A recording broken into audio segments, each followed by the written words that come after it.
안녕하세요. 오늘은 우리가 아는 역사의 지도를 어쩌면 다시 그려야 할지도 모를 그런 흥미로운 이야기 속으로 한번 들어가 보려고 합니다. 네, 안녕하세요. 마지막 빙하기 때요. 해수면이 지금보다 뭐 한 150m? 그 정도 낮았다고 하잖아요. 네, 엄청나게 낮았죠. 그때 동남아시아랑 우리 한반도 서해가 순다랜드라는 거대한 땅으로 이어져 있었고 어쩌면 제주도가 그 문명의 중심지였을 수도 있다. 뭐 이런 가설입니다. 네, 상당히 좀 도발적이면서도 상상력을 확 자극하는 그런 가설이죠. 그렇죠. 스티븐 오펜하이머 같은 학자들 연구도 있고요. 또 고고학이나 유전학, 지질학 뭐 이런 다양한 분야의 자료들이 이 가설의 근거로 제시되고 있습니다. 뭔가 이렇게 사라진 퍼즐 조각들을 맞춰가는 느낌이랄까요? 네, 약간 그런 느낌이죠. 그래서 오늘 저희는 이 자료들을 좀 바탕으로 해서요. 약 1만 년 전후 이 한반도와 제주도가 정말 고대 문명의 어떤 중요한 무대였는지 또 그 가능성을 뒷받침하는 증거들은 뭐가 있는지 한번 깊이 파헤쳐 보려고 합니다. 좋습니다. 자, 그럼 먼저 순다랜드. 이게 정확히 어떤 곳이었는지 그거부터 좀 짚어볼까요? 네, 순다랜드는요. 마지막 빙하기가 이제 절정에 달했던 시기부터 해수면이 다시 오르기 시작한, 그러니까 대략 기원전 한 12,000년에서 8,000년, 그 사이에 동남아시아에 존재했던 아주 광활한 육지를 말합니다. 아, 기원전 12,000년에서 8,000년 사이. 네. 그때는 해수면이 워낙 낮아서요. 지금의 인도네시아나 말레이시아 이런 섬들이 전부 유라시아 대륙하고 하나로 쭉 이어져 있었던 거죠. 와, 정말 거대한 땅이었겠네요? 그렇죠. 인류가 아시아 전역으로 이렇게 퍼져나가는데 중요한 길목 역할을 했을 뿐만 아니라 뭐 오펜하이머 같은 학자는 아예 이곳이 독자적인 문명이 싹든 동쪽의 에덴이었을 가능성까지 제기하거든요. 동쪽의 에덴이요. 오, 표현이 굉장한데요. 그렇다면 그 순달랜드에서 제주도는 어떤 역할이었을까요? 자료들을 보면 한라산을 품은 제주도가 이 순달랜드의 북동쪽 끝자락, 그러니까 우리 서해 대륙붕 지역에서 뭔가 전략적인 중요성을 가졌을 수 있다. 이렇게 보고 있던데요. 네, 그럴 수 있습니다. 당시 해수면이 낮아지면서 지금 우리 서해는 아주 넓은 평야였을 거 아니에요. 네, 그렇죠. 그 광활할 땅에서 가장 높이 솟아 있었던 게 바로 한라산인 거죠. 아, 주변이 다 평지인데 우뚝 솟아 있으니까. 맞아요. 그래서 멀리서도 보이는 뭐랄까 일종의 등대처럼요. 사람들이 이동하거나 정착지를 찾을 때 중요한 지리적 표식 아니면 어떤 거점 역할을 했을 가능성이 있다는 겁니다. 뭐 이동 경로가 만나는 곳이라든지 정보 교환의 중심지였을 수도 있고요. 지리적인 중요성. 그거 말고도 실제 한반도에서 발견된 여러 고고학적 증거들이 이런 가설에 좀 힘을 실어주는 것 같아요. 특히 제주 고산리 토기. 이게 연대가 10,000년 전까지 올라간다면서요. 네.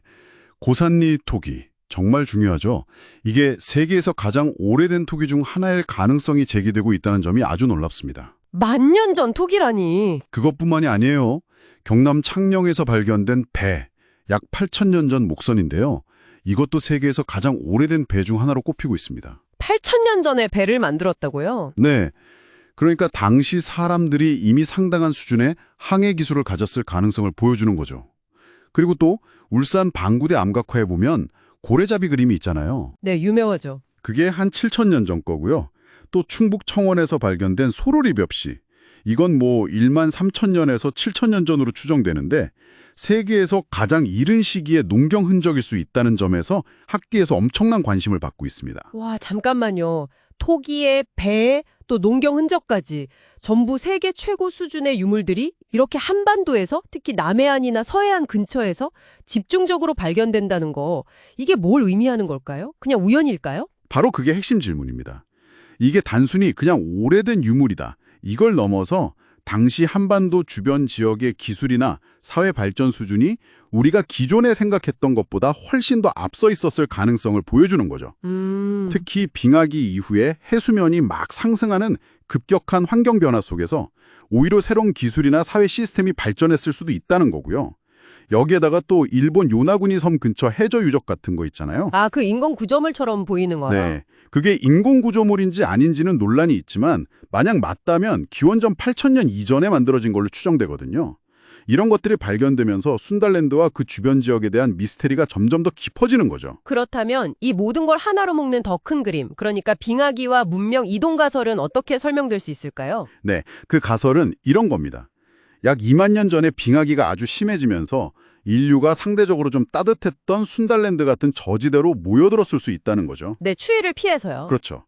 거기서 이제 문명을 발전시키다가 기원전 8천년경부터 해수면이 급격하게 상승하니까 살던 터전을 잃게 된 거예요. 아, 물에 잠기는 거죠. 네, 그래서 생존자들이 고지대나 아니면 새로운 대륙으로 이주를 하면서 자신들이 가졌던 지식이나 기술을 전파했다는 가설입니다. 이 과정이 우리가 아는 농경이나 정착 생활로의 큰 전환, 바로 신석기 혁명의 확산에 기여했을 수도 있다는 거고요. 와, 정말 흥미로운 관점이네요. 그럼 이 가설대로라면 우리가 보통 문명의 시작이라고 배우는 메소포타미아나 이집트 문명 이전에 이미 다른 지역에 어쩌면 지금은 물에 잠겨버린 순다랜드나 아니면 남미의 카랄 문명처럼 잊힌 고도의 문명이 존재했을 수도 있다. 이런 이야기가 되는 거군요. 네, 그런 가능성을 열어두고 보는 거죠. 물론 아직은 많은 부분이 추론에 의존하고 있습니다. 고산 미톡이나 소로리 벽시 같은 개별적인 증거들이 당시 한반도가 순다랜드 문명의 중심이었다. 이렇게 단정하기에는 좀 부족하다는 반론도 당연히 있고요. 네, 그럴 수 있겠네요. 각 지역에서 그냥 독자적으로 발전했을 수도 있는 거니까요. 하지만 분명한 건 이 자료들이 우리가 알고 있던 인류 문명의 기원이나 전파 경로에 대해서 아주 근본적인 질문을 던지고 있다는 점입니다. 네, 오늘 쭉 살펴본 이야기들 정말 생각의 틀을 확 넓혀주는 것 같습니다. 빙하기 해수면 아래 감춰진 순다랜드, 그리고 그 안에서 우리 한반도가 가졌을지도 모르는 역할, 이 탐구는 여전히 현재 진행형인 거군요. 맞습니다.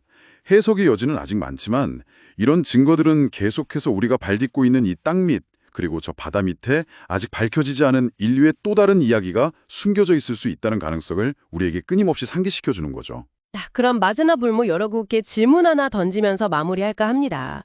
만약에 순다랜드처럼 지금은 우리가 가기 어려운 깊은 바닷속이나 아니면 접근하기 힘든 오지에 우리가 상상하지 못했던 고대 문명의 흔적이 정말로 남아있다면 인류의 역사는 지금보다 얼마나 더 풍부하고 다채로워질 수 있을까요? 한 번쯤 생각해 보시면 좋겠습니다.